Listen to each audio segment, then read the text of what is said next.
নমস্কাৰ বন্ধুসকল, আপোনালোকক স্বাগতম জনাইছোঁ মোৰ ইউটিউব চেনেল ৰিজুমণি নাথলৈ। আজি এঠাইলৈ গৈছোঁ। ক'ত গৈছোঁ দেখুৱাই আছোঁ আপোনালোকক। আজি আহিছোঁ তেজপুৰলৈ। তেজপুৰৰ মিছন চাৰিআলিত নামি এতিয়া আমি গৈছোঁ টাউনৰ ফালে। এয়া গৈ পালোঁ মহাভৈৰৱ মন্দিৰ।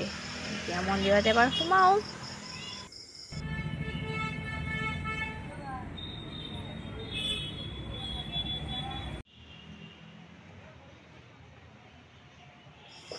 গেটৰ পৰা সোমাই এয়া চাওকচোন, বাবা বহি আছে, কিমান ডাঙৰ মূৰ্তিটো বনাইছে।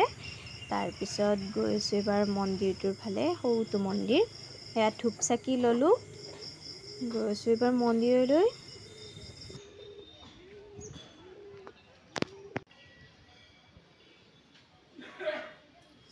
সেয়া ধূপ চাকিখিনি আমি ইয়াতে জ্বলাই ল'লোঁ। তাৰপিছত মেইন মন্দিৰটোৰ ফালে যাম এতিয়া, সৰুটো মন্দিৰটো। এইখন মন্দিৰটোৰ একদম দুৱাৰমুখখন। এতিয়া মন্দিৰত সোমাম। মন্দিৰটো মানে ভিতৰৰখিনি মই আৰু ভিডিঅ' কৰা নাই।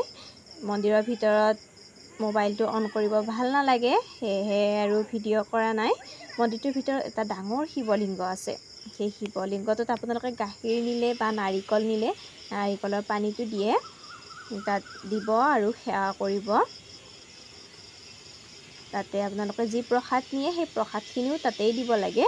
কেৱল ধূপ চাকিখিনি বাহিৰত জ্বলাই তালৈকে মাত্ৰ প্ৰসাদখিনি লৈ যাব লাগে। ইয়াতে ভোগ খালেও খাব পাৰে। ভোগ আপোনালোকৰ খাওঁতে দেৰি হ'ব, 2টামান বাজিব। ইফালে আকৌ আমি যাম অগ্নিগড়লৈ।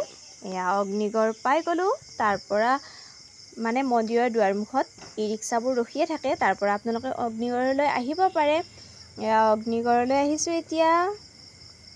নিজৰ গাড়ী নাথাকিলে এনেদৰে আমাৰ নিচিনাকৈ বাছতো যাব পাৰে। আমি বাছত ৰাতিপুৱা উঠিলোঁ, অৱশ্যে যাওঁতে অকণমান দেৰি হ'ল আমাৰ, সেয়েহে গৈ পাওঁতে অলপ দেৰি হৈছে, বেছি টাইম কটাব নোৱাৰিলোঁ। এনেদৰে বাছত গৈ মিছন চাৰিআলিত নামিব। মিছন চাৰিআলিৰ পৰা আকৌ ই ৰিক্সা এখন লৈ আপোনালোকে যাব পাৰে।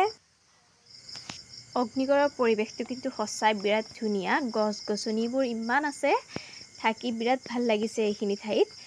আৰু এতিয়া বহুত গৰম যে, আজি ৰ'দো বহুত দিছে, সেয়েহে বতৰটো বহুত গৰম কাৰণে নদীখনো ওচৰতে আছে। এয়া চাওকচোন, এইখন ব্ৰহ্মপুত্ৰ নদী। এই নদীখন ওচৰতে আছে, মানে অগ্নিগড়টোৰ গাতে লাগি আছে নদীখন। নদীখনৰ যিটো ঠাণ্ডা হাৱা, সেই হাৱাটো আহি আছে, সেয়েহে মানে থাকি ইয়াত বিৰাট ভাল লাগিছে। ইফালে গছৰ ছাঁবোৰো পৰি আছে। এইটো হৈছে চেলফি ল'ব পৰা, আপোনালোকে ওপৰত গৈ চেলফি ল'ব পাৰে, ভিউটোৰ কাৰণে বনাই থৈ দিছে।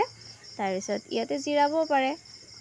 এইটোত আৰু ইমান সোপা উঠি আৰু এইটোত উঠিবলৈ মন নগ'ল, নুঠিলোঁ। এয়া চাওকচোন, ছাইডৰ পৰিৱেশবোৰ কিমান ধুনীয়া হয়। তাৰপিছত আৰু কি কি আছে চাওঁ বাৰু এবাৰ। আহিছোঁৱে যেতিয়া গোটেইখিনি এবাৰ ঘূৰি যোৱাটোৱে ভাল, গতিকে আকৌ তলৰ ফালে কি আছে তাকে এবাৰ চাবলৈ গ'লোঁ। এয়া চাওকচোন, ইয়াতে হৰিহৰৰ যুদ্ধ চলি আছে। সঁচাই দেই, এই ভাস্কৰ্যবোৰ ইমান ধুনীয়াকৈ বনাইছে চাওকচোন, একদম নিখুঁতভাৱে বনাইছে। এই শিৱটোৰ চুলিখিনি দেখিছেনে? গোটেই যেন অৰিজিনেল চুলিহে, তেনেকৈ বনাই থৈ দিছে। এইবোৰ চাওকচোন, ভাস্কৰ্যবোৰ কিমান ধুনীয়া হয়।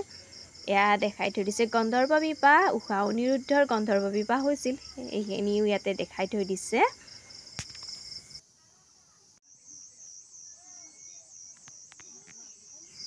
এয়া হৈছে ঊষাৰ সখীয়েক চিত্ৰলেখাই ঊষাৰ যি সপোনৰ ৰাজকুমাৰ তেওঁক আঁকি অংকন কৰি দেখাইছিল, সেয়া বনাই থৈ দিছে ইয়াতে।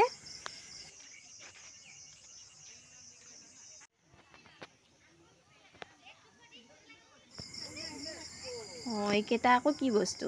ডাঙৰ ডাঙৰ ছাতিৰ নিচিনা। চাই আহোঁ বাৰু তললৈ গৈ কি বস্তু হয় এইকেইটা। এইকেইটা বেং ছটা হয়, বিৰাট ডাঙৰ ডাঙৰ। চাওকচোন, অৰিজিনেল বেং ছটাৰ নিচিনাই হয় এইকেইটা। এইটো মস্ত ডাঙৰ ভেকুলী। এয়া চাওকচোন, বেং ছটাকেইটা একদম ধুনীয়াকৈ বনাইছে। বেং ছটাৰ যি তলৰ ফালে এনেকুৱা হৈয়ে থাকে, আৰু একদম ঠাৰিডালৰ তলৰখিনিৰ কালাৰটো এনেকুৱা হয়। আৰু এইবিলাক সৰু সৰু বেং ছটা আছে। ইয়াতে গোটেই অগ্নিগড়টো আমি ঘূৰিলোঁ। আহি শেষৰখিনি পালোহি। এবাৰ আৰু বেলেগত সোমাবলৈ নাই ইয়াৰ পৰা চিধাই আমি ঘৰলৈ যামগৈ বাছত উঠিমগৈ হোটেলত মানে কিবা এটা খাই ল'ব লাগিব বাৰু দিনটো একো খোৱা নাই খাই লৈ উঠি এতিয়া বাছত উঠিমগৈ